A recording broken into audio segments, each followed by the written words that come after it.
Hello and welcome back to the Myles Ruttencutter Podcast. Today, I have a very special guest, Mr. Mark Kaye. Would you like to introduce yourself? Hi, I'm Mr. Mark Kaye, and I'm running for Congress, as you can see by my brightly colored hat that says Mark Kaye for Congress, and I'm running in Florida's 5th District against our current Congressman, John Rutherford. Awesome. Let's get started.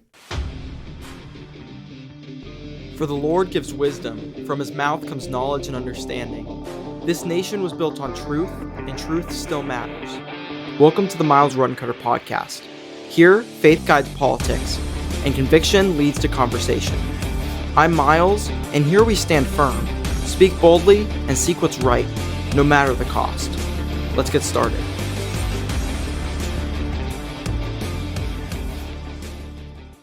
Great. All right, let's get started. Let's start off with why exactly did you decide to run? It's a great question. I was helping a candidate named Mara Macy the last time around, and I worked with her and I campaigned for her. And after she lost her last election, she came in a little short of what was needed to, win. I went back to her and I said, "Hey, listen, are you going to run again?" She'd run 2 times before. And I said, "Are you going to run for a 3rd time? Because I think, this time you could do it." She said, "No, I'm spent. I'm not going to be able to beat John Rutherford." And I said, "Why not?" She said, the only person in town that could beat John Rutherford is somebody who is very conservative and has a lot of built-in name recognition. And since I've been a radio host in Jacksonville and on television in Jacksonville for 20 years, she said, someone like you. So we thought about it, we talked about it, and I decided, yeah, it's time for a change. John Rutherford is not the most effective leader. He's not the kind of leader that we wanted, or at least I wanted when I voted for him, and I did vote for him. And they always say, hey, be the change you want to see in the world. So rather than just talk and complain, I threw my hat into the ring, and that's why I'm running. So I can give North Florida the representation that they thought they were getting with John Rutherford, but now they can actually get with somebody new. That's awesome. You think you could tell us a little bit about your podcast career and working on the television? Yeah, well, I started in top 40 radio years ago, and then I moved to Jacksonville in 2007. I worked for WAPE, and we gave away concert tickets, and we made prank phone calls, and we played Justin Bieber records, and it was lots of fun. But eventually, there comes a point in a man's life where he goes, "I can't spend the rest of my life giving concert tickets to teenage girls. That's just weird." Also, I had a real passion for conservative talk radio. I was a big fan of Herman Cain and Neil Bortz and Rush Limbaugh. Yeah. So I approached my boss one day. I said, "Hey, I want to kind of pivot in this direction." And I started a show, and we grew from 1 night to 2 nights to once a day. To when Rush Limbaugh passed away, sadly, they approached me and they said, "We're going to move you permanently into his spot on all 6 of our network radio stations." So I became a nationally syndicated political talk show host.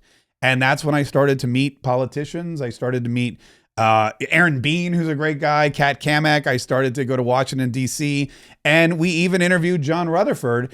And some of the things we talked about with him made us all scratch our heads. And people were calling in and they were telling me things about him that I didn't know about. So I, delved into his record and I talked to some people and I realized, oh yeah, things are not exactly what you seem. So my broadcast career evolved from entertainment to politics, or to political talk, to now actual politics. Wow, that's awesome. Yeah. I mean, I look at myself going into doing podcasting and stuff, and it's very interesting where it's taking me, the people I get to meet, the people I get to interview. Yeah. So I appreciate you for coming on. Oh, hey, thanks for being here. I appreciate it. Thank you. And I'm wondering, will you still be saving the Republic when you're in office? Yeah, people, that's a great question. And people are really concerned about that because I have daily viewers and listeners who've been with me since I started in radio. And every day I do a live podcast from right here in my studio, Patriot HQ, I call it. And every day I do videos and you probably see, a lot of people complain they see me too much. But the fact of the matter is, the transparency in Washington, D.C. is the most important thing. We don't have that here in Florida's 5th District. John Rutherford has not done a single town hall meeting in 10 years. Not one. And he claims he doesn't want to get in front of Democrats who are going to yell and scream and it would be unproductive. Well, that's kind of part of the territory, right? That's the job. You have to take the good with the bad.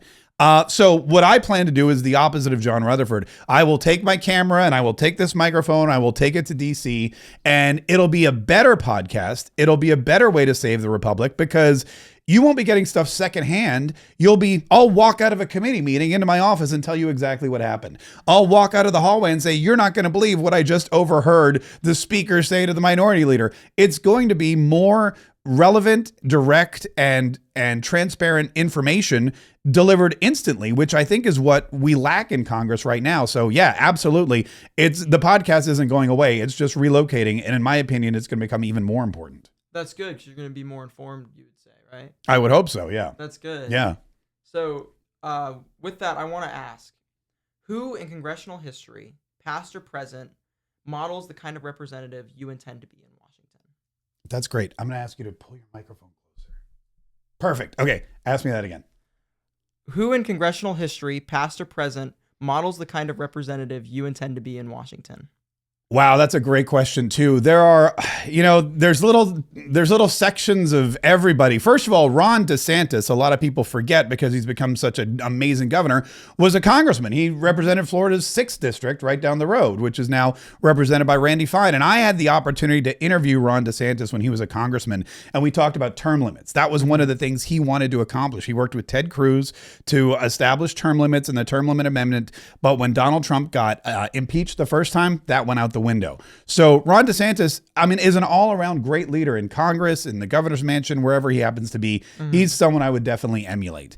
I was a big fan of Matt Gaetz because Matt Gaetz, and I know a lot of people, he's volatile. He can go either way. But Matt Gaetz didn't take money from anybody. Matt Gaetz didn't trade stocks. Matt Gaetz was truly there to represent the people. And Matt Gaetz is really one of the reasons why John Rutherford was found out to be a congressional stock trader. Matt Gaetz did a really in-depth exclusive with The Blaze. And they talked about all the stocks that John Rutherford bought, when he bought them, how he made so much money off of Ukraine because he bought Raytheon stock before the invasion. So Matt Gaetz did exactly what I think Congress people should do, and he went in there and investigated and kind of self-reported. So, there's great people serving right now. Aaron Bean, who I mentioned before, that guy has a 94% conservative track record when it comes to voting. That's definitely something I would do. Mm-hmm. Tim Burchett from Tennessee is great because he takes his phone and he tells you exactly what's going on, which we just discussed. Brandon Gill in Texas, who's Dinesh D'Souza's awesome. Son-in-law. I love him. Isn't he great? Yeah. Oh yeah. My wife's like, "Are you going to meet Brandon Gill? I'd love to meet him." And I go, "Yeah." Are we going to meet Brandon Gill? Yeah, right. Well, I got to. It's so funny because I got to interview Dinesh D'Souza. I met him at Tim Pool. Mm-hmm. He has a podcast. I was at Tim Pool's studio and I met Dinesh D'Souza, and I was talking to him and I said, "How are things going?" And he told me, he goes, "Well, my son-in-law just won his primary. He's going to be running for Congress." This was 2-3 years ago. Yeah. And I go, "Oh, that's great. What's his name?" And I totally forgot his name. And then this guy pops up and it's Brandon Gill. And I'm like, "Who is this guy?" And I realized that's Dinesh D'Souza's son-in-law. So the whole family, very conservative, very well-spoken, very intelligent. Oh, yeah. And they all love America. He's a great guy too. So. They have a great family. And you look at Brandon Gill with his kids. And yeah. The way that he's raising them. It's really, really great to see. It's really amazing. That's what we need more of. We need more representatives who can not just vote and express and legislate the right way, but also live that example, I think. 100%. Yeah. And I think modeling after Charlie Kirk, the way he raised his kids and the way that he talked, and he really lived what he was saying that he was doing, and he would debate people about like socialism, for example. And you're like, why don't you go live in a socialist compound if that's how you want to live? I live like a capitalist every day. Yeah. So I think it's great to see people living an example. Charlie Kirk was amazing, and I had the opportunity to broadcast from several TPUSA events. Mm-hmm. And the two things that struck me about Charlie Kirk were, number one, he never cursed. He was never rude to anybody. Mm-hmm. He would debate you for hours, but never belittled you, which was amazing. That's very difficult to do. Very. And the second thing about him was, and I read this, that he would put his phone away in a drawer Friday night, and he wouldn't get it again till like after the weekend. And I thought to myself, how do you do that? Like I would Jones after a few minutes. That's something I'm trying to work on is, deliberately take that family time, lock the phone away. But it's tough. It's tough for sure. I'll tell you, I've kept the Sabbath my entire life since I was young, and still keeping the phone away is very, very hard to do. It's still something I'm like looking at him. I'm like, man. Well, kudos to you, man. That's great. It's definitely one. And he wrote the book. He wrote a book about it. Yeah, he sure did. That's right. Amazing book. Yeah. And there's been people saying, oh yeah, that was written by someone else. He didn't write that. Nobody writes like him. No. If you've read anything else that he's wrote before, nobody writes like him. And it was amazing. Yeah, he was truly one of a kind. Go ahead. All right. After some technical difficulties, I would like to ask you, what do you think makes you the most qualified person in this race? Well, according to the Constitution, I have all three qualifications. Number one is you have to be 25 years of age. I'm twice as qualified for that one. Number two is you have to have been a resident of the state that you're representing for 7 years. I've been here for 20 plus. And then, of course, you have to live in the state that you're representing. Sorry, Dan Bilzerian, that doesn't work. But I live here. I live in the district. I've lived in this district, and it has changed hands a little bit because of the redistricting, but I've lived here again since I moved to the state of Florida. So I have all of the technical qualifications that the Constitution tells you need to have. But on top of all that, I am more qualified than the career politicians because this was never supposed to be a career. When the founders wrote the Constitution and came up with these positions, they were tradesmen and bankers and farmers and, blacksmiths and regular people. And they, on their weekends and, at night and part-time, came up with this country and developed our government. And it was supposed to be a part-time job, a limited time job. And then you go back and if you live and work in the community, you know exactly what the government needs to do. And most importantly, what the government should never do for you. Somewhere along the way, we got people that just decided they're going to run for office for the rest of their lives. We got a bunch of lawyers who go to law school and are trained to just become political operatives. And that's not at all what this country was designed to be or what Congress was designed to be. So by not being a lawyer or a career politician, by being a business owner, by being an entertainer and someone who talks to people every day, I feel like I'm probably more qualified than anyone in the race right now. Awesome. So clearly you champion term limits. Yes. Would you commit yourself to a set amount of time in Congress? Absolutely. My wife has already told me you're limited to this much time because then we're going to go travel. No, but there should never be anyone serving in Congress longer than I would say a president can serve in Congress. Right now, they're 2-year terms. I would say 6 to 8 is the maximum. And there's a couple reasons for that. When you have term limits, you automatically increase or you automatically upgrade the level of person that runs for Congress. Because right now what you have is you have people who see Congress, much like our own congressman, as just a retirement plan, something you can do for the rest of your life. And all you have to do is run for office every couple of years, but that's not what it's supposed to be. So if you have term limits, all of a sudden people that think that way or treat the office that way, they're going to opt out. They're not going to run because they know it's not a lifetime appointment anymore. And you're going to have people who truly want to serve, just like the military. They're like, I'll go, I'll serve, I'll give 8 years of my life to try to help this country. And then I'll go back to, to the private sector. So yes, term limits, 100%. I would limit myself. I would work every day for term limits, but after 6 or 8 years, if term limits haven't passed as an amendment, I would still bow out because that's my promise. I'm glad to hear that. That's good that you're sticking to your promises and sticking by actions. Absolutely, yeah.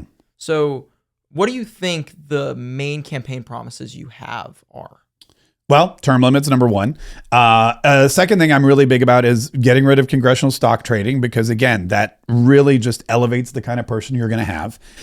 One of the other things is putting America first, but not just generically putting America first. We spend a lot of money we don't need to spend. We waste a lot of time and resources that we don't need to waste because time is infinitely more important in the long run than money. And we all see what happens with Congress. We see how they gavel out all the time and they're always on vacation and they're taking 6 weeks off and they're not passing the Save America Act. And that's something that resonates with people. They go, why these people work less than the average American. And if we had more time and if we used the time more wisely, I think we could get a lot more done. Yeah. Also, when it comes to money, we spend a lot of money overseas that we don't need to spend. We need to keep it here.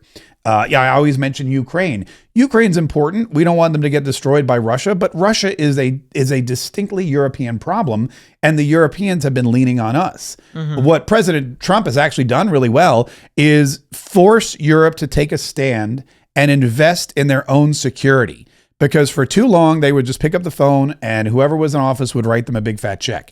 Now, Russia, which is part of Europe, which borders all these European countries, which is threatening European countries, and is a European direct problem, now they're getting more resistance from European countries. And that's a good thing because we're still there. We're still going to have your back, but you're the first line of defense, Europe.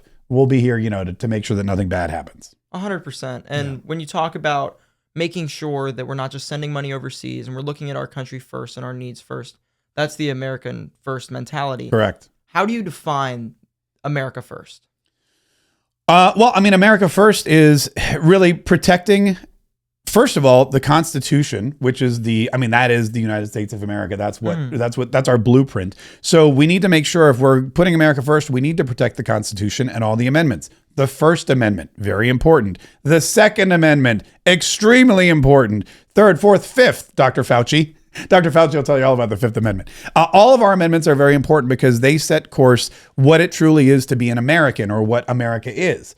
After that, it's making sure that the time and energy and resources that we are spending go to protect the Constitution and the people who abide by it. Mm-hmm. So, like I said, if there's tax dollars, fine. Taxes are necessary, but we want to make sure we're not overtaxing people, and we want to make sure we're using the people's money for things that directly relate to the people. USAID, for example, nobody, if you had the choice, would write a check to USAID knowing that it was going to create a gay transgender Iraqi Sesame Street. Mm-hmm. I wouldn't. Maybe someone would, but I wouldn't. I'd say, hey, fix the potholes on my street, or go buy some more weapons for the military, something along those lines. So anything that comes into Congress, and this is actually a really good question, anything that comes into Congress, because really that's your job as a congressman, is to vote. Mm-hmm. You vote yes or you vote no.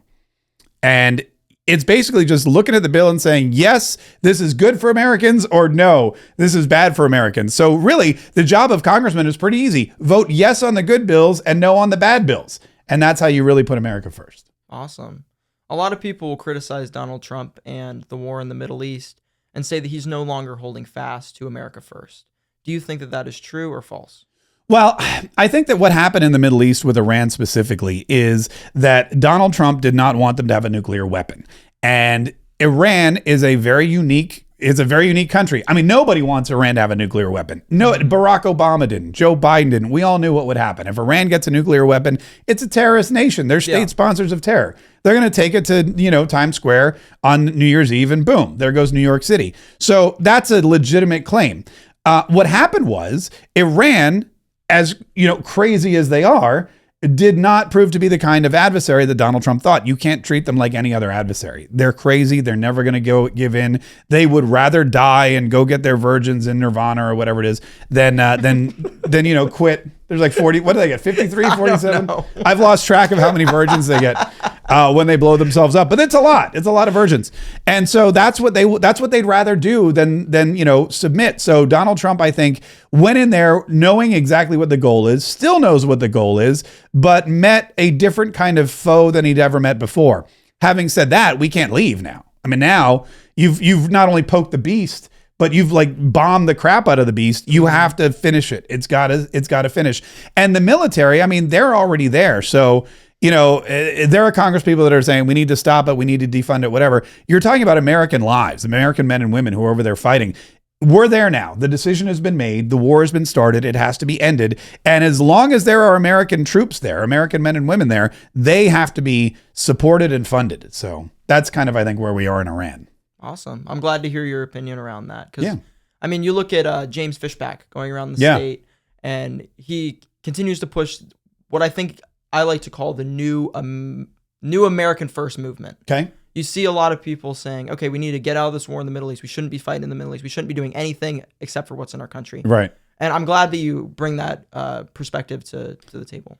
Middle East, and we just talked about Europe, but the Middle East, and here's something that's interesting that's happening, is the Arab countries, again, they're there. They need to protect themselves. And what Donald Trump has been able to do, whether he meant it to or not, is just, for example, Saudi Arabia joined the United States and Israel.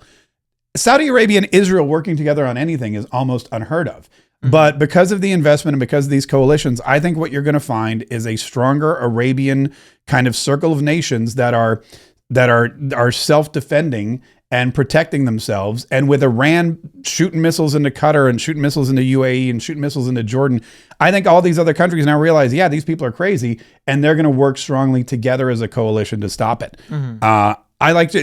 Are you a James Fishback fan? I am not a fan of any of the gubernatorial candidates. You're not a fan of any of them? I don't endorse any candidates. Okay. So I won't say. Yeah, my kids are big. They always talk to me about James Fishback. He's a great speaker. Yeah, and he's really good. He's really gotten the youth vote, which is very. I don't know if it's all the Waffle Houses he goes through or whatever, but he actually got banned from all the Waffle Houses. Oh, did he really? Yeah, It was actually in the first couple weeks of it, because I went to one of his rallies, and I think the day after they they kicked him out, all of them. Oh, well, sorry. Sorry, James. At least you're still on the ballot, so that's that. Yeah, a big fight on that with Jake Collins and everything. So that's been a very interesting race to follow. I can't vote, so it's like... You can't vote? No, I'm 17. Oh, all right. But my parents can vote. My dad doesn't vote. My mom sometimes votes. So, we'll see. Okay, good. Well, that's good. Well, let me give you a hat for your mom later so that you can maybe I can get her vote. Maybe. Aloha. Welcome to Jacksonville's only authentic Hawaiian coffee and waffle cafe. Here at Aloha, we get our coffee beans flown straight from the island of Hawaii. They are flown fresh overnight for your enjoyment here in Jacksonville, Florida. Our batter here at Aloha is handcrafted with our famous family recipe. It took 8 long months to perfect this recipe, and to top off those unique waffles, we get our fruit delivered daily. So whether you're craving a savory, mouth-watering chicken and waffles or a sweet island-inspired dessert, waffle topped with fresh fruit and ice cream, we definitely have you covered. When you dine with us here at Aloha, you can feel good knowing that you're eating real ingredients, you're drinking quality coffee, and you're supporting a local family business right here in Jacksonville, Florida.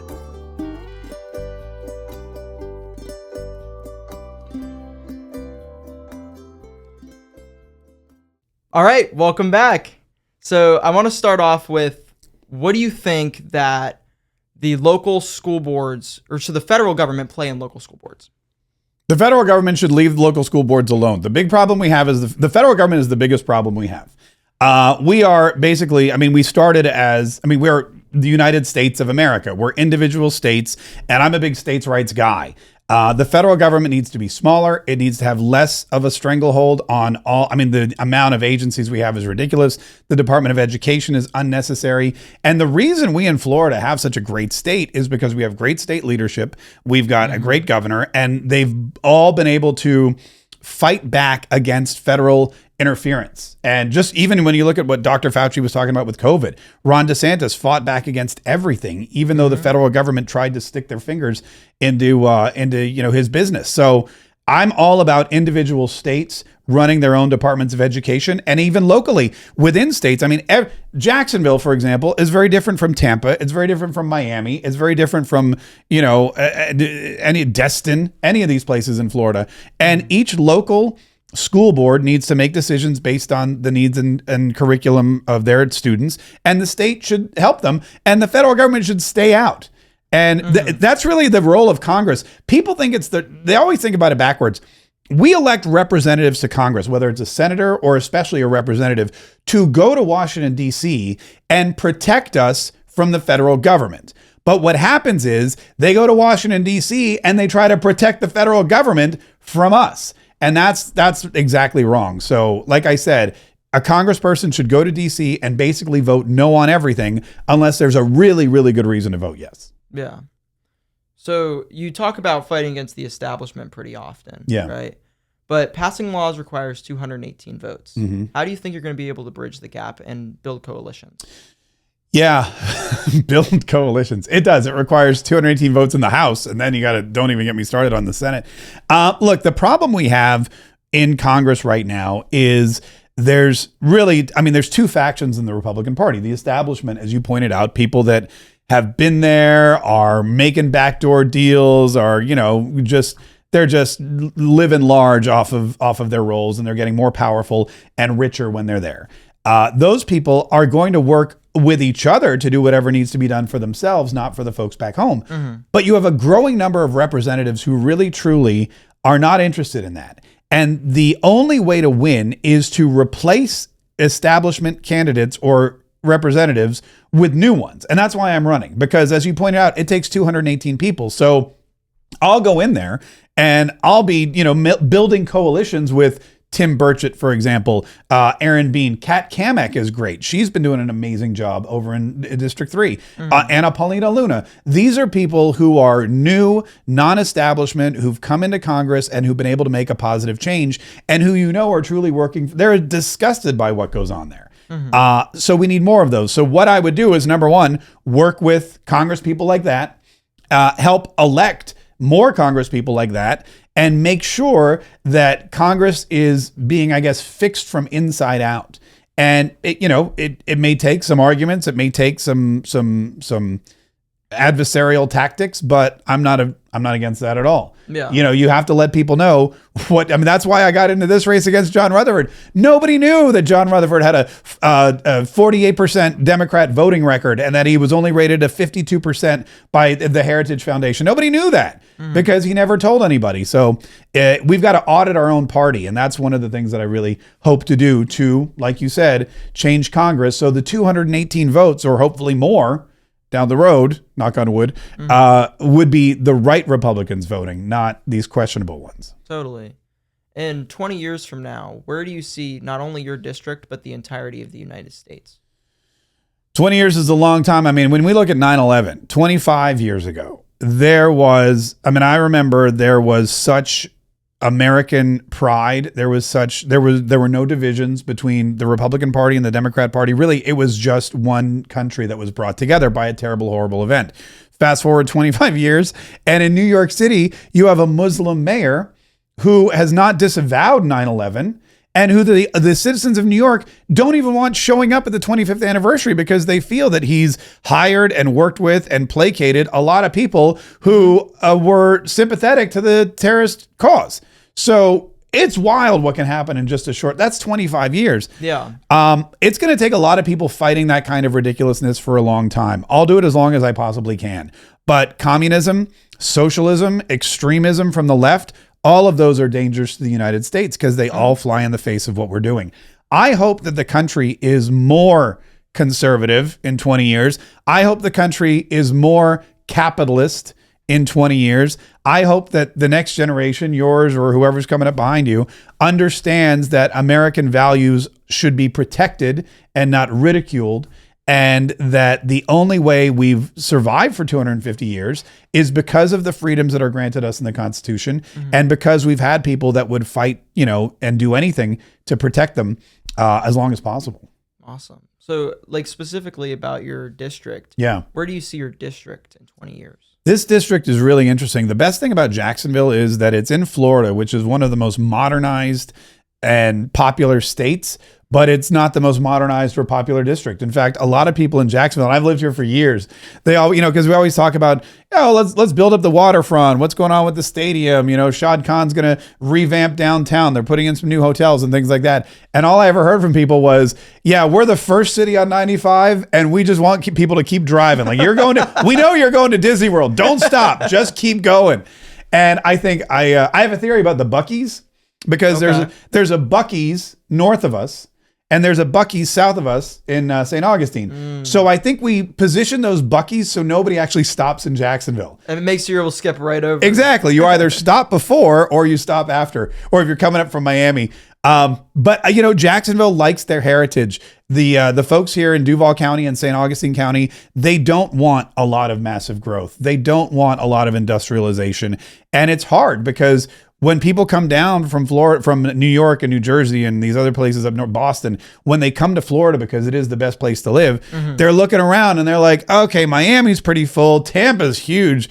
Oh, look at Jacksonville. We could develop some stuff. Oh, look at Ponte Vedra Beach. There's this great big reserve. We could definitely do some development there. And that's one of the big things we have to protect against is keeping what we love about this district, the way it is, and not letting special interest groups and not letting people like that take over. And that requires, again, the right conservative, non-corruptible people in office. So you're not passing laws or you're not opening up the gateway to people that are going to change this district fundamentally in the next 20 years.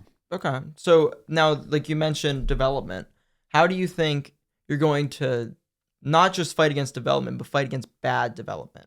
Yeah, and again, that's really an issue for city council and county commissioners, and there's so many great ones. Down in St. Augustine, there's so many great people in charge down there. Kim Kendall's amazing. I've gotten to know her really well. But the fight they have, and again, this is another problem I have with our current representative. Let's take the Guana Reserve, for example. There was a land swap deal that was done basically under wraps. It was done in secrecy. They were going to swap land so that part of the Guana Reserve could be developed. And when people caught wind of that, It was the county commissioners. It was the city council. It was those folks on the ground that had to rally the troops and call the lawyers and get the petitions. And John Rutherford was nowhere to be found. And could he have done something?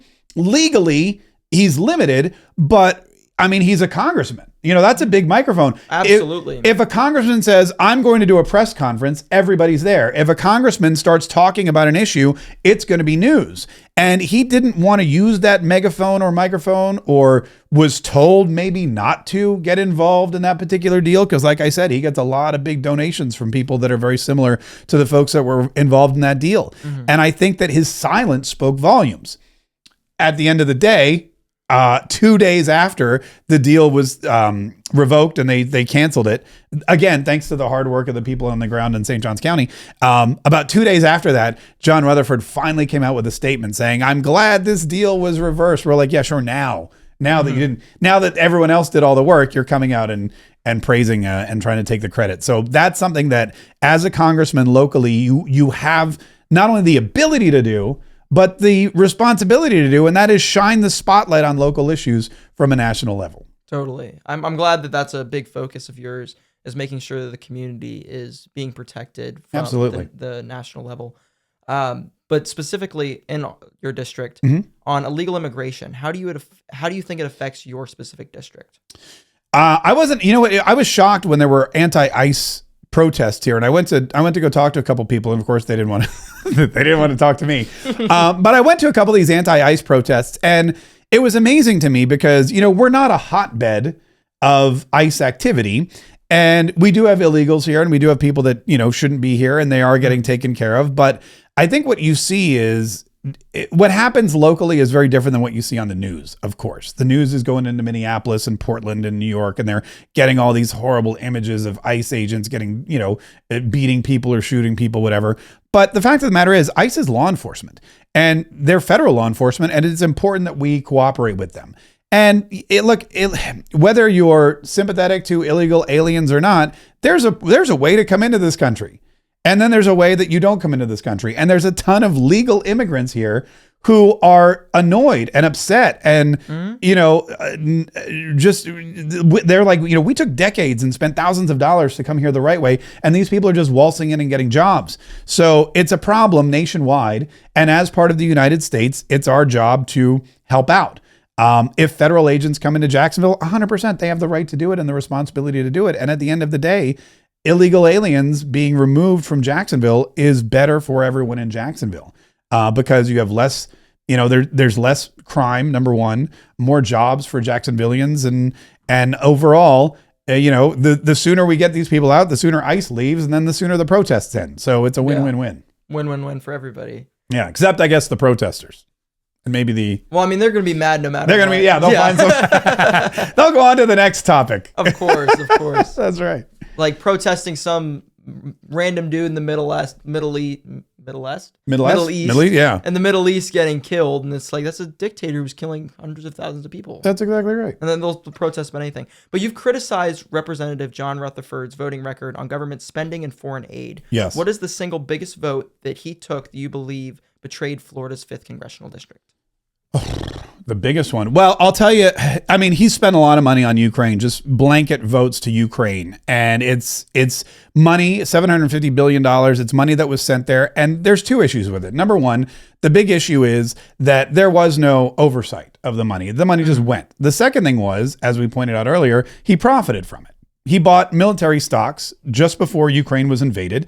And the money that we sent over there went to the military companies that sent him dividend checks. So that's not what government service is all about. That's one of them. The thing that really, I'll be honest with you, when I really understood what was going on with John Rutherford, it was when Matt Gaetz vacated the speakership and Kevin McCarthy was forced out. That left an opening, and Jim Jordan from Ohio was the odds-on favorite to fill the Speaker of the House role. And the majority of Republicans were voting for Jim Jordan. He didn't get enough votes. There were about 10 Republicans who were stopping it. They were all voting for Steve Scalise.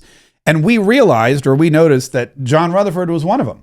And I was on the radio at the time, so we called him up. We said, hey, would you come on? Because we were getting calls and emails and DMs, and people were saying, why is Rutherford not voting for Jordan? We want Jim Jordan. Jim Jordan's the kind of America First person we want to be Speaker of the House.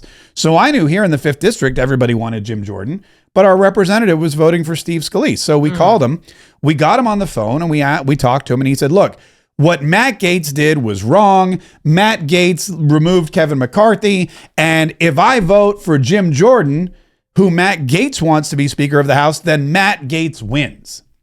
And I go, so who cares? What does that have to do with anything? You don't, Matt Gaetz he lives in the Panhandle. I go, you represent the people in Florida's 5th District, and the people in Florida's 5th District overwhelmingly want Jim Jordan. And he said, nope, Matt Gaetz would win. I'm not voting for him. And as you know, what happened was Jim Jordan realized he wasn't going to get the votes, so we have Mike Johnson. That was when I first realized, I go, this guy doesn't seem to be representing us. This guy seems to be lecturing us is really what he's doing, telling us he's telling us what we want and what you don't want that. You want what I tell you want.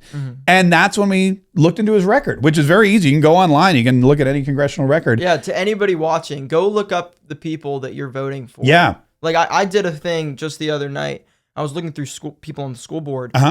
You need to look into these people. You need to look at their history, what they've done. Go look at their website. Their website is telling. A lot of people will use like AI for their website, and it looks terrible. But you also have to see, how are they prompting it?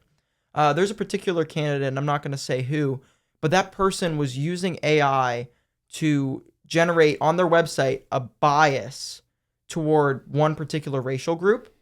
And that's very alarming, because you are being elected to represent the people, your students and your teachers. Right. So when you're doing that, that's not okay. Yeah. So look into these people, see what the common theme is on their websites, on their social media. Make sure that you know who it is you're voting for. Look into those people for sure. Yeah. I mean, it's so funny you said that, because, and you can use AI the other way. You can go to like Grok, or someone wrote the other day and said, I typed your name into Grok and this came up, so now I'm voting for you. And I was like, oh, great. I was like, great. Thank God Grok said nice things about me. So that's, but you can, if you're wondering, you can type in, like, let's say, for example, an important issue is like Israel, for example. A lot of people, whichever way you fall on Israel, whether you're James Fishback or whether you're someone else, what you can do is you can go in and you can type in my candidate Israel viewpoints, or my candidate environmental viewpoints, that kind of thing. And Grok will find everything they've ever said or written. They scan my podcast. It's amazing what they can do. So you can do research, and you should do research, and you should never vote for somebody just cause. Oh, totally. And like with AI in particular, and I want to ask you about AI in a second, but I do want to clarify on this. Using AI, you don't want to just say, tell me about this person, and use that as your only basic reference. Use other references. You can go follow them on Facebook, see what they post every day. Absolutely. And like stuff like that, it's an active work to be able to see, this is who I'm voting for. Yeah. Because your vote is impacting so many other people's lives, including mine. Yeah. I can't vote. Like Dylan said at the school board forum last night, I have all these people on the school board. He can't vote for them. He's under the age of 18. Yeah.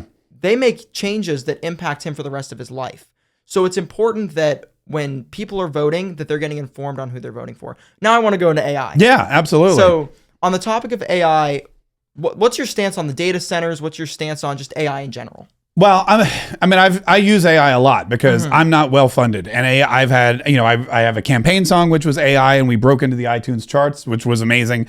I've had I use AI for placards, and we've even used I have an AI a tool that I use for my show to do the exact same thing, find out what CNN's lying about, and then we can go in and research it. So I use it a lot. Data centers are a totally different issue. AI, it's not, people use it whether they know it or not. When you call to get an insurance quote, or when you do your taxes, your accountant probably is using AI. So I called to make a reservation the other day, and AI picked up the phone and made my reservation for my oil change. So you can't escape it. China is also really clamping down on AI, and they're trying to beat us. And if they beat us to AI, that is a problem. So there's a national security issue when it comes to AI. Yeah. However, data centers are another problem. Data centers, I truly believe, we don't want them here in Florida. Nobody wants them in their backyard. They're building them, I know, out in like Wyoming and in the desert, or in the Montana, in the prairie land somewhere. And yes, there's a lot of really bad things that come with it. Electricity. I think with the AI data centers, what has to happen is the technology has to catch up to the data center, because right now there are these big ugly things that destroy our water and burn up electricity. So we need to figure out how to have data centers that don't do that. One of the things is nuclear power. And one of the things I love to see is that Chris Wright, the energy secretary, and Donald Trump are working on bringing back nuclear energy, which disappeared. When I was a kid, nuclear energy was coming up, but then you had 3 Mile Island and then, Homer Simpson. That was a bad look for nuclear energy. Oh, man. So all of a sudden they put a clamp on it. And then the Democrats came in with their windmills and their solar and their this, that, and the other. And the Green New Deal took over. But I mean, if everybody had nuclear energy, it'd be phenomenal. It's clean, it's cheap, and it can power everything forever. So I think the data center, no, we don't want them in Florida. We don't want them. We don't want them in our waterways. I mean, we are, our lifeblood is our entertainment value and our beaches and our water and our, swampland and everything else. We've got to protect it because that's our industry. But at the same time, we can't fall behind China. So I don't know. I've seen a lot of interesting people. One guy said, instead of one big data center, we should make little data centers that are the size of an air conditioning unit. Yep, I've heard about and that. And put them in everyone's house. And then this was the thing that was interesting to me. He goes, and then the companies could pay the people who live there. Like they do with the solar panels. Like they do with the solar panels. And I thought, I might do that. I don't know. Yeah, I think there's a couple companies that have started rolling that out already. It's just, we're to the point where what's happening now is a bad idea. But I think the good news is that'll inspire people to find good ideas. So the animosity and the angst and the anger toward data centers in Florida is good because it's going to make the data center model better in the future. That's good. I'm glad that the criticism is still there for sure. Oh, yeah. Because it allows people to look into it and see, okay, or I mean, at least ask the AI, what do you think about the data centers? Hey, how do we make better data centers? That's right. Oh, yeah, just build a 400 just giant data center. That's what you need to do. The AI will nail that. But government spending, I want to go into that. Okay. Because you frequently criticize government spending. Yes. What specific federal programs or departments would you propose eliminating and or defunding? The IRS. That's my number one. The Internal Revenue Service. And again, this is probably bad for me to say out loud, but there have been so many great proposals. Neil Bortz had the fair tax. There's also a consumption tax. There are so many better ways for the government to make money off of the people, or I guess tax the people, than the federal income tax. And the IRS has just become this big bloated agency that nobody understands. But and then there's this back end industry of accounting and, tax services and legal and lawyers again, who make their living fighting the IRS for people and vice versa. Yeah. It's just taken on a life of its own, but the IRS definitely needs to be overhauled. It doesn't need to be increased in size. And there are other tax plans and systems that we could really look at that would be better and more fair. I mean, they talk about, Elizabeth Warren's always talking about taxing the billionaires, and Elon Musk pays no taxes and things like that. Right. It's because he has people that he pays to find all the IRS loopholes. If you had a consumption tax, he would pay more tax than anybody. We would have more money and he wouldn't blink an eye because he'd still be spending the same amount of money on stuff. I mean, it's a really ridiculous concept that the IRS is still there. That's also a big ask, but that's something that I think is worth looking into. Other people have looked into it in the past, and I think we need to revisit that argument. The second thing, again, we talked about education. And I know that Donald Trump originally ran on getting rid of the Department of Education. And I know that Linda McMahon was appointed to be hopefully the last Secretary of Education. But, there's two sides in Washington, and you can't just, doge everything because people will come in and complain about it. But, they've already done a really good job with USAID and a couple of these other organizations. It's just amazing to me when you come in there and start cutting government spending, you start to see that it's not just Republicans versus Democrats. It's people that are on the take versus people who aren't. And some of the most interesting votes, there are votes that you can go look at, and it'll be someone like AOC, who's about as far left as you can get, and Tim Burchett or Anna Paulina Luna, who's about as far right. And they're voting the same way on the same issue. And you realize it's because they're not on the take. And everybody else who's voting, Republican and Democrat, to keep an organization or to keep that thing funded, it's because they're getting some of it back in their coffers. So that's a real issue. For sure. What federal relief or policy changes would you champion for local businesses? Federal relief. Well, again, I mean, if we can revamp the tax structure, that saves everybody a lot of money. I mean, that trickles down to small businesses. It trickles down to employees. It trickles down to everybody. As far as small businesses go, I mean, there's a lot of things in place. We need to do what they're doing in Minnesota, what JD Vance is doing in rooting out fraud. I don't know how much we have of it here, but I'm pretty sure we have some. And if people are defrauding the government, they need to be taken to task. If people are getting money for Social Security or anything else, any other benefit for a relative who's long been gone, that's something we need to take a look at. Medicare, all these things. Fraud, it costs so much money, and we're the ones paying for it. The other thing when you talk about relief locally for small businesses, and it just escaped me, but it was something that was really, transportation, I think, is another big thing.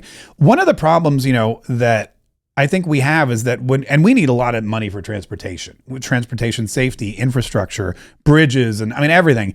Jacksonville is an older city and it's getting more and more populated, and even like I said, the traffic, everybody going to Miami goes through Jacksonville. And the transportation budget, we can fight for it in Congress, but just having a relationship with Sean Duffy, for example, the transportation secretary, you could literally go there and they have money allocated for these projects. So relationships are really important. And I know already a couple of people who serve in the administration. I know already a couple of people who serve on the Hill.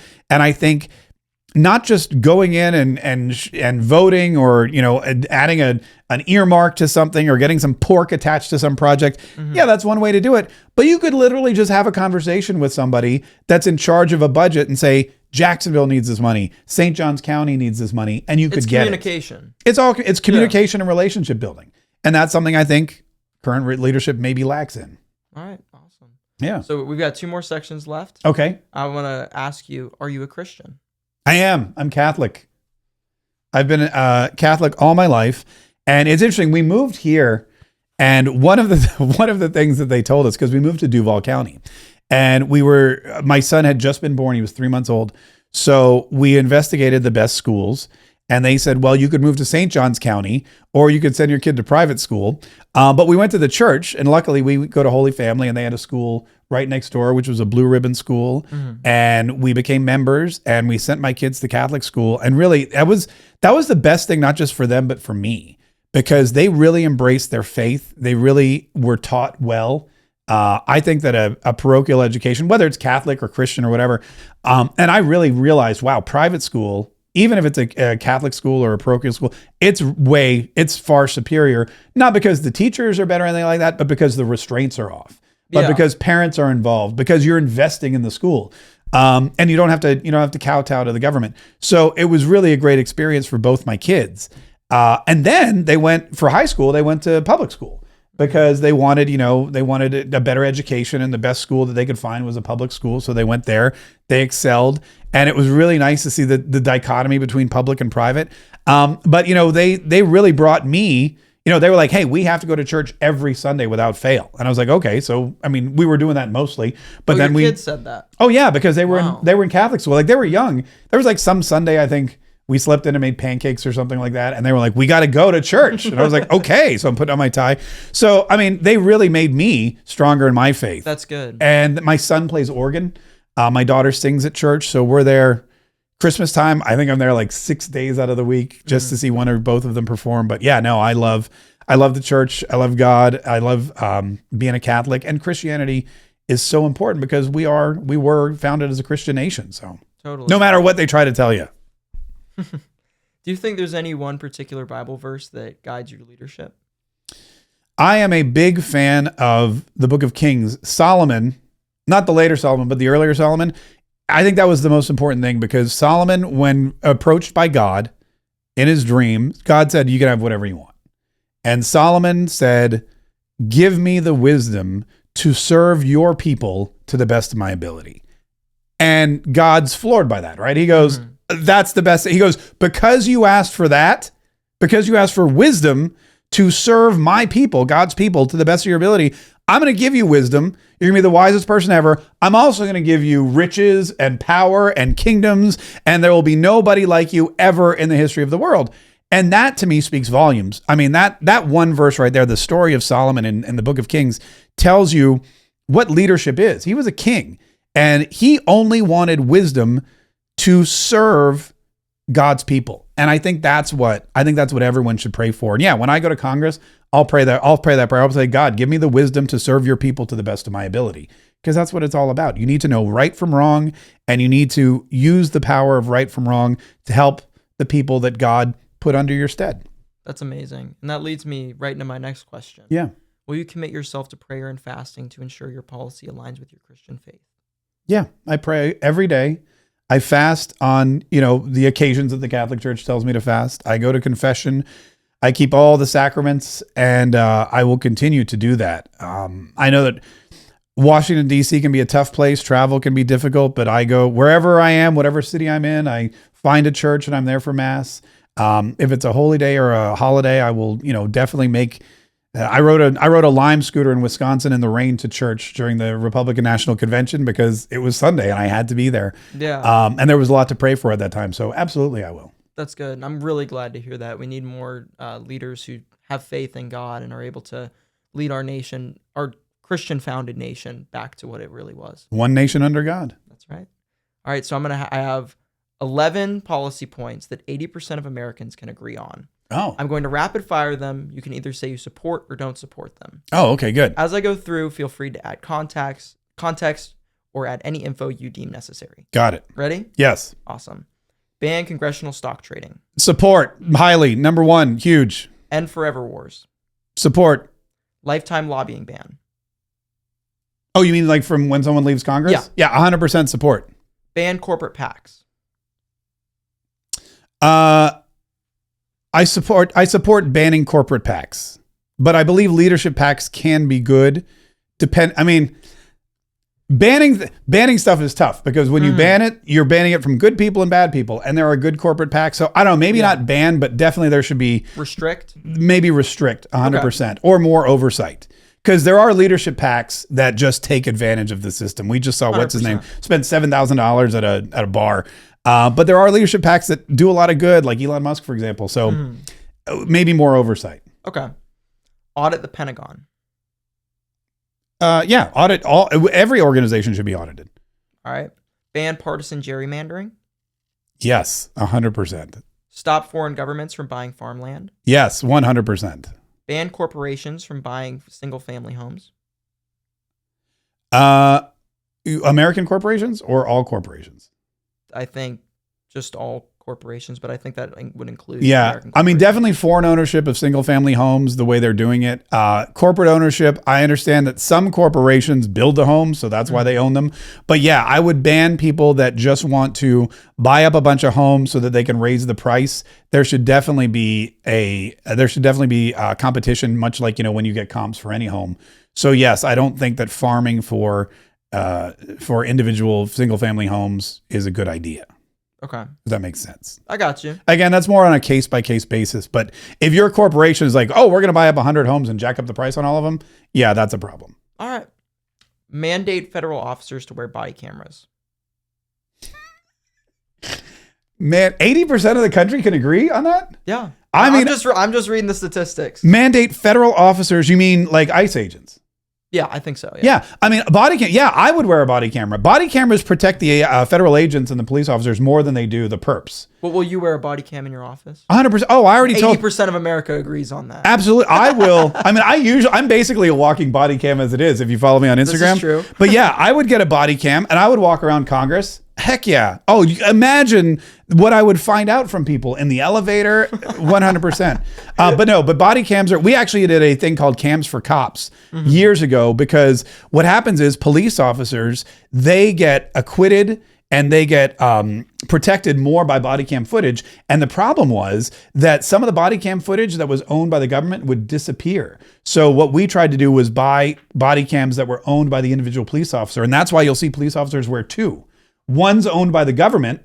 Interesting. Yeah, and the other one is their own personal one. I'm surprised they're allowed to do that. They can. Yeah, absolutely. They can. But that second one's expensive. It's expensive to have a body camera. Oh, yeah. So that was a big charity that we tried to get off the ground. We didn't get the kind of funding, but yeah, body cams are very good. That's good. Ban dark money and overturn Citizens United. Sure. Congressional term limits. Yeah, absolutely. Number one. Awesome. Well, that's all the questions I had. That was it. That was 11. That went quick. Yeah, it went quick. We can go back through them again. If No, you no, no. want. That's good. That's good. I'll go back and watch the. I'll go back and watch the interview. That was great. Awesome. So, is there anything else you would like to add? It's just the one thing I'd like to add is that, the primary is very important. The primary in Duval County is the election, and in St. Johns County, it is the election where that red. But primaries, a lot of times, no matter where you are, and if you're a Democrat or Republican, the primary election is where you decide the one person who's going to go represent you. And we have too many people that ignore it. Mm-hmm. They just wait till November and they go, I'll vote for the Republican. But by that time, it's too late because it's the wrong Republican. You didn't pick which Republican. It's right. Two different visions. Exactly. So you really need to be involved in your primary and pick the perfect person. You mentioned governor. I mean, I got the ballot, right? This is the sample ballot, right? It came 1, 2, 3, 4, 5, 6, 7, 8, 9, 10, 11 Republicans. Yeah. These people are all so different, but only one of them is going to be on the ballot. And if you wait till November, you're not going to actually pick the one that you align with the most. So please vote in the primary. It's August 18th. If you're voting in District 5, I would love your support if you're a Republican. Awesome. Yeah. Well, thank you so much. I appreciate it. Oh, Myles, this was great. Yeah. This was so much fun.